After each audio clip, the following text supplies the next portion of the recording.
ఓం శాంతి. ఈరోజుటి మురళీ తారీఖు జూలై 18, 2026. శివ భగవానువాచ. మధురమైన పిల్లలు, ఈ పాత ప్రపంచంలో మనుష్యులు ఎటువంటి ఆశలను ఉంచుకుంటారో అలాంటి ఆశలను మీరు ఉంచుకోరాదు. ఎందుకంటే ఈ ప్రపంచం వినాశనం అవ్వనున్నది. ప్రశ్న: సంగమయుగంలో ఏ ఆశను ఉంచుకుంటే సదాకాలానికి మీ అన్ని ఆశలు పూర్తవుతాయి? జవాబు: మేము పావనంగా అయ్యి తండ్రిని స్మృతి చేసి వారి నుండి పూర్తి వారసత్వాన్ని తీసుకోవాలి. కేవలం ఈ ఒక్క ఆశ మాత్రమే ఉండాలి. ఈ ఆశ ద్వారా సదాకాలానికి అన్ని ఆశలు పూర్తయిపోతాయి.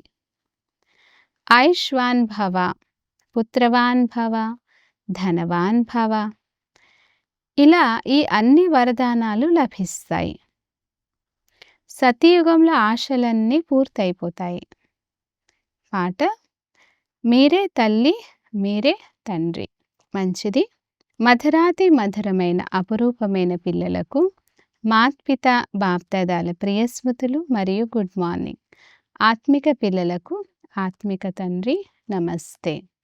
ధారణ కొరకు ముఖ్య సారం. మొదటి పాయింట్: ఈ కలియుగ ప్రపంచంలో ఎలాంటి వ్యతిరేక ఆశలను ఉంచుకోరాదు.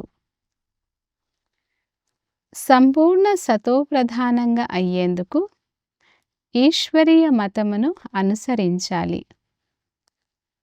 సెకండ్ పాయింట్: పావనంగా అయ్యి తిరిగి ఇంటికి వెళ్ళాలనే ఒక్క ఆశను మాత్రమే ఉంచుకోవాలి.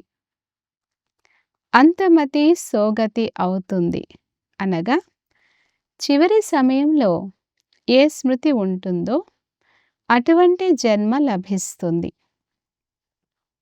మాయా తుఫాన్లలో సమయాన్ని వ్యర్థం చేసుకోరాదు. వరదానము: సదా శక్తిశాలి వృత్తి ద్వారా బేహద్ సేవలో తత్పరులుగా ఉండే హద్దు విషయాల నుంచి ముక్తభవ. వివరణ: ఎలాగైతే సాకార తండ్రికి సేవ తప్ప వేరే ఏది కనిపించేది కాదో అలా పిల్లలైన మీరు కూడా మీ పవర్ఫుల్ వృత్తి ద్వారా బేహద్ సేవలో సదా తత్పరులై ఉంటే హద్దు విషయాలు స్వతహాగా సమాప్తమైపోతాయి. హద్దులోని విషయాలలో సమయం ఇవ్వడం ఇది కూడా బొమ్మలాట. అందులో సమయము మరియు శక్తి వ్యర్థమైపోతాయి. అందువలన చిన్న చిన్న విషయాల్లో సమయము లేక జమ చేసుకున్న శక్తులను వ్యర్థంగా పోగొట్టుకోకండి. స్లోగన్: సేవలో సఫలత ప్రాప్తి చేసుకోవాలంటే మాటలు మరియు నడవడిక ప్రభావశాలిగా ఉండాలి.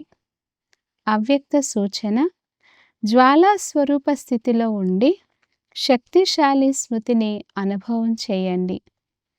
సమయానుసారం ఇప్పుడు సర్వ బ్రాహ్మణ ఆత్మలను సమీపంగా తీసుకొస్తూ జ్వాలా స్వరూప వాయుమండలాన్ని తయారు చేసే సేవ చేయండి.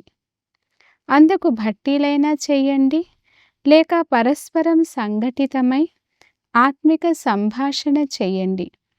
అయితే జ్వాలా స్వరూపాన్ని అనుభవం చేయండి మరియు చేయించండి. ఈ సేవలో మగ్నమైపోతే చిన్న చిన్న విషయాలు సులభంగా పరివర్తన అయిపోతాయి. అచ్చా. ఓం శాంతి.